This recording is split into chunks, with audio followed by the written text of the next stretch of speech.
Hello friends, welcome back to another vlog. The last time that I vlogged, it was not fall yet, but it finally is, so happy fall. It's currently Friday, October 10th, 2 p.m. in the afternoon. We've got some yarn and fabric shopping to do, some reading, some baking, projects that I need to work on, pretty much all of the cozy things. So feel free to watch this video with your favorite drink, a cozy blanket, maybe your current craft project, just cozy on in as I bring you along the next couple of days.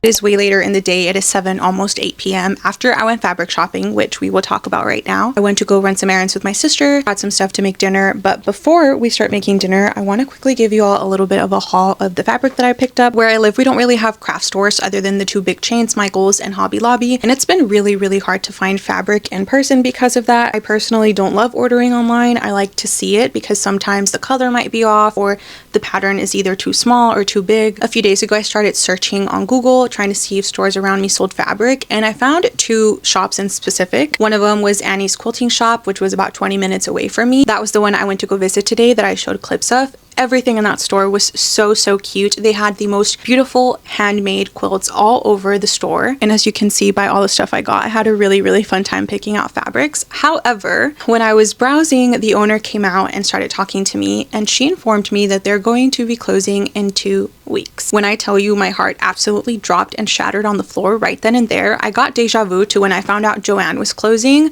That was the loss of my life. Needless to say, when the owner told me that, I completely blacked out. I had gone in looking for Christmas fabric, number one, because I really want to sew a tree skirt for Christmas this year. And then I really wanted to get some fabrics for a quilt that I want to make for fall and winter. And I did get stuff for that, but I didn't really think about much else. I just started grabbing. Starting out with the only fabric that I got 1 full yard of, we have this really pretty floral neutral gray one from Moda Fabrics. The color looks a little bit more brown on camera because of the warm lighting. It is neutral, but I think it leans a little more towards gray. I don't know exactly what I'm going to make with this one just yet, but I knew that if I didn't get it, I would regret it. I'm kind of thinking maybe the Ruby Vest by Sydney Graham. I have been wanting to try one of her patterns for the longest time, and I think that would be a really good project for winter. The next 5 fabrics I picked up to make a quilt for my bed. I have been wanting to make a quilt for my bed for a long time now. I made a baby quilt. I don't remember if last year or the one before. I think it was last year. I got charm packs, which I think facilitated a lot of the process for me because I didn't have to cut squares, which I think is a big part of it. I just got to sew them together, and even then I wasn't able to sew them in straight lines. So I'm honestly a bit worried and I'm scared to cut into these. I'm just gonna have to be quite careful. I've had this quilt saved on my Pinterest project idea board for a while now, and I really want to make it. It seems a little bit more simple and not as intricate as other patchwork quilts, and these are the 5 that I got for it. Starting out with this white one with red flowers on it, this brown one, this really pretty red one. Red is my favorite color, so I'm really excited about this one. This really gorgeous navy one, which I absolutely fell in love with, and I kind of want to go back and get more yards of this one. This one is picking up kind of brown on camera, but it's a really pretty forest green with little flowers on it. And this last one, which I really do think might be my favorite. I don't think I mentioned it, but I got half a yard for each one of these 5, which I'm really hoping is enough for the quilt that I want to make. If not, then I am gonna have to go back to the store and get more of these. This last one is another one that I don't know what I'm gonna make with yet, but I simply had to get it because this type of floral pattern is one of my absolute favorites. And lastly, I ended up picking up a bunch of little fat quarters of fabrics that I just found to be very pretty. Starting out with some fun polka dots, I got a blue version and a green version. These are 2 types of patterns I normally wouldn't gravitate towards, but I think because of the color that they're in, I absolutely love them. I really love anything navy or with navy detail, so I got both of these. This one is a cream with navy flowers, and this one is navy with lighter blue flowers. Last but not least, I got this really adorable pink one.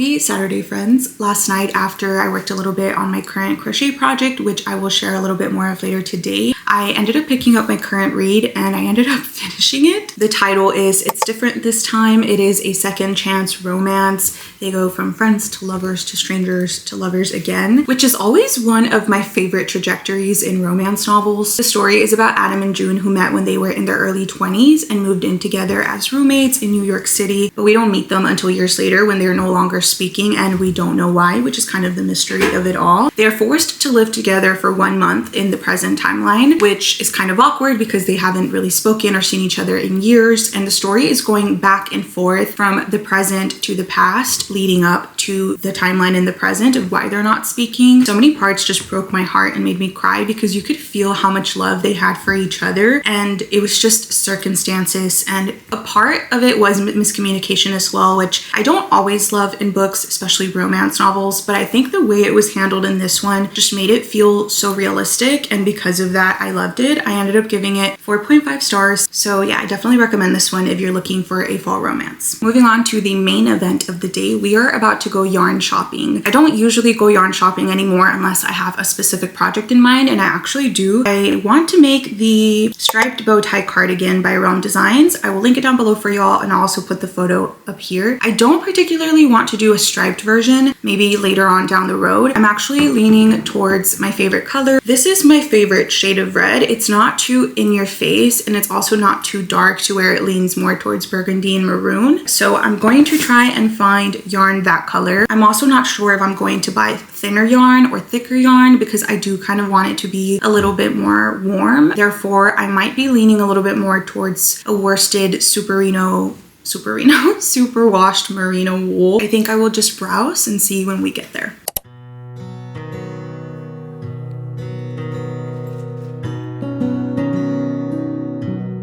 I hope you can hear me well because I currently have the air blasting. It's super hot outside. I'm back in my car. I'm currently sitting outside the place that I went to. It is called the Lamb's Loom. This is only my second time coming here. The first time I came was maybe 2 weeks ago. I came to get yarn for a Sophie scarf that I want to knit this fall or maybe winter. They have such a good selection of different types of yarn, and everybody is so sweet and is so helpful and answers any question you could possibly have. I ended up going with this Cascade Yarns Super Wash Merino. This is the exact shade of red that I was looking for. The pattern said that I'm going to need around 5, almost 600 yards, but I ended up getting 4 of these. That way, if anything happens, I have a little bit of extra. I'm gonna make my way back home, but first I think I'm gonna stop by Dutch Bros. I'm now back home. I'm sitting outside my house in the car. I went to Dutch Bros. I got the Golden Eagle iced chai. I have never been the kind of person to just randomly go get a drink somewhere, and that's mostly because I don't drink coffee, but my sister loves Dutch Bros, and a few months ago I went with her and she said to get this because I do love chai. And you all, this is my go-to drink now. If I'm on the road, I just want a quick little refreshment, I get the Golden Eagle chai. I was driving and listening to music, so I thought now would be the perfect time for us to finally talk about The Life of a Showgirl by Taylor Swift. I heard the album with 3 of my Swiftie friends, Nikki, Allie, and Simone, who I adore so much. Every time Taylor Swift puts out a new album, we get together on Zoom and we listen to it together, discuss after every song. It's just the most fun time. The very first time I heard the album, I honestly didn't love it. I thought The Fate of Ophelia, Elizabeth Taylor, and Opalite were great, and then there was just a bit of a steady decline. However, I think this is why it is so important to sit with music for a while before you judge it and just put it in the rear view, because now I'm listening to it, and out of the 12 tracks, I have been playing 11 constantly. The only track that I still have not been able to connect with, which I'm so sad about, is Eldest Daughter. I would have to rank it last if I had to do a song ranking. It just was not what I was expecting. And the thing is, I've seen a lot of comments that say, oh, you have to understand it to connect with it. She's being satirical. I understand what she was trying to do with the song. I connect to the feeling that she's trying to talk about in the song. I just don't connect to the song itself, if that makes sense. Apart from that though, I do like the rest of the album. I really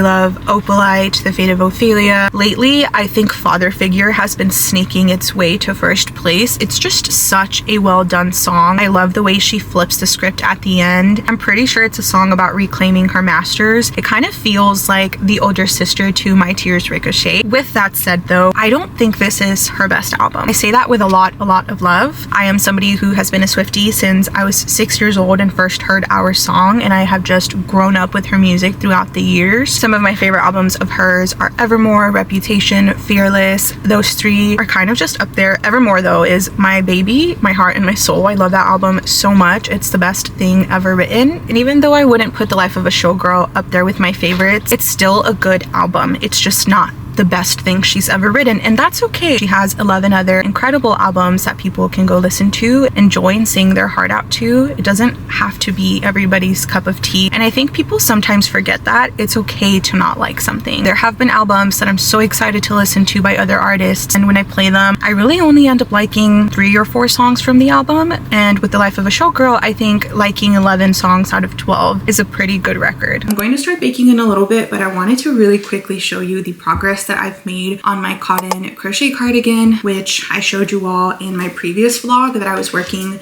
on the body or starting work on the body. This is where we're at so far. I'm currently working on the sleeves, which are coming out really big. I need to try it on and see what it's looking like. This is what it is looking like so far. As you can see, the body is already done. It's a good length. I'm currently working on this sleeve. I'm about halfway through now. I think once I finish the sleeve, I'll be able to gauge how I feel about it, just because right now obviously it's hitting a really weird angle. I think I mentioned this in my last vlog when I talked about this cardigan, but when I first started making it, I made a little swatch to see if I needed to go down or up a hook size, and I went down a couple of sizes a couple of times and I still could not get my gauge to be exact. My stitches were coming out way too big, and I think it's because my tension was very loose. I decided to just leave it. I still made a size medium because I was kind of scared that the small would come out too small, but now that I'm at this point in the project, I'm realizing I should have just made a small because I think it would have been a lot more fitted than the medium is. But it's way too late to go back. I'm honestly just wanting to finish it so I can get to the next one, which I bought yarn for today. In the event that I don't like it for whatever reason that could possibly come up, I'll probably just give it away to a friend or to my sister or something. But learn from my mistake and make sure that your gauge is right and that your swatches are the correct size before you fully go into a project, because even if it's just a few stitches off, in the grand scheme of things, it's still going to be a lot bigger. I've got my filming set up behind me because I'm going to film a reel of what I'm baking. I'm going to be making Taylor Swift's favorite chai sugar cookies back in 2014, I think it was. I think she shared a photo of the cookies and someone asked for the recipe on Tumblr and she gave it to us. It is from Joy the Baker. I'm sorry. Get home on Friday.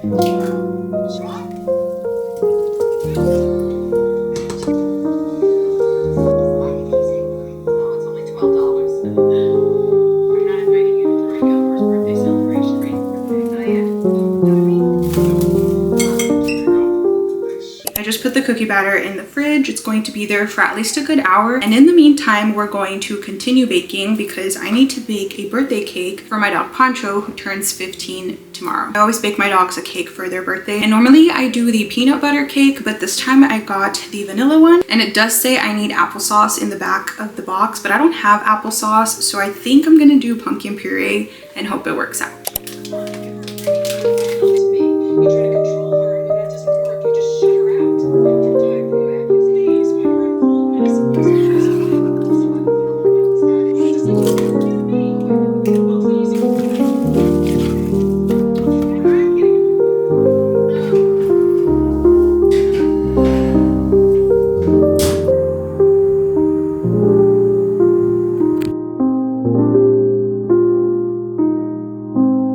This is Whiskers. He is my neighbor's cat, although he's always in front of my house, so I think he's emotionally kind of mine too. Oh, there goes another one. He's always outside my house. He is the cutest little thing ever. He has scratched me a couple of times, but we're still good. We're still friends. Also, I am not really a cat person, but I really do love this cat.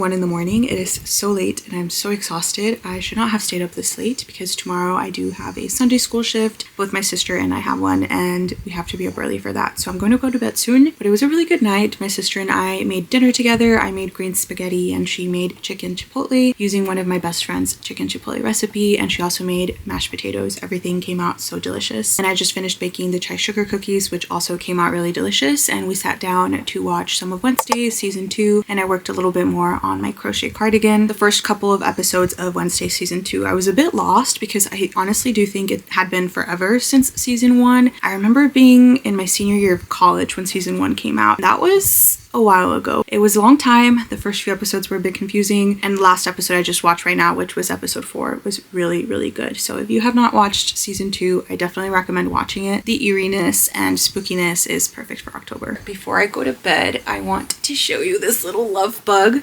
because it's his birthday today. This is my childhood dog Poncho, who is 15 as of today at 12. I cannot believe he is 15, you guys. I was 10 when we got him and I'm 25 now, and it's so crazy to me to think that I've had him longer than I haven't had him. His cake is ready for tomorrow. We just need to add the icing, decorate it, and tomorrow I'm gonna go buy him some candles. But that's pretty much it for today. I will check back in with you guys tomorrow.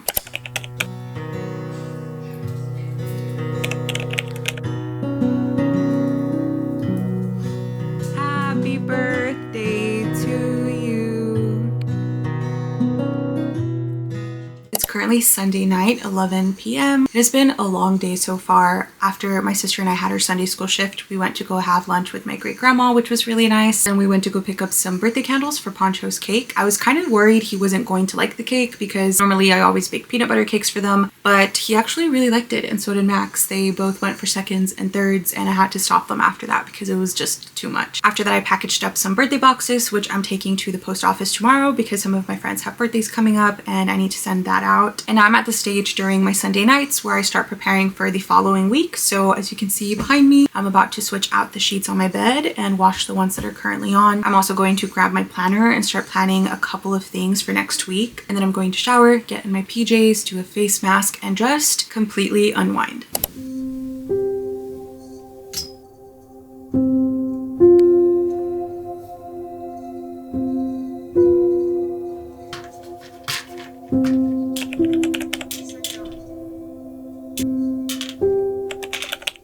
I've showered, I've planned the week ahead, and I am now doing a face mask. I'm using this one from Embryolisse. It is a 3-in-1 paste. You can use it as a cleanser, a face mask, which I'm currently using it as, or an overnight spot treatment, which I also use it a lot for. I haven't been sleeping as well as I should be, and anytime my sleep schedule starts getting inconsistent, my skin lets me know that it doesn't like it. And this always just brings me right back. I'm pretty much ready to get in bed and read for a little bit before I go to sleep. But before I do, I wanted to talk about my current reading situation because it's a bit of a mess. I normally only read one book at a time, but lately I've found myself just starting random books and kind of picking them up on and off. I got to a point where I was reading 5 books at the same time, which is crazy and I'm never doing again. Before I talk about the ones I'm currently reading, I really want to talk about this book, which I recently finished. It is the one and only Vivian Stone. If you have loved The 7 Husbands of Evelyn Hugo by Taylor Jenkins Reid and you've been wanting something that's going to kind of make you feel the same way that that book made you feel,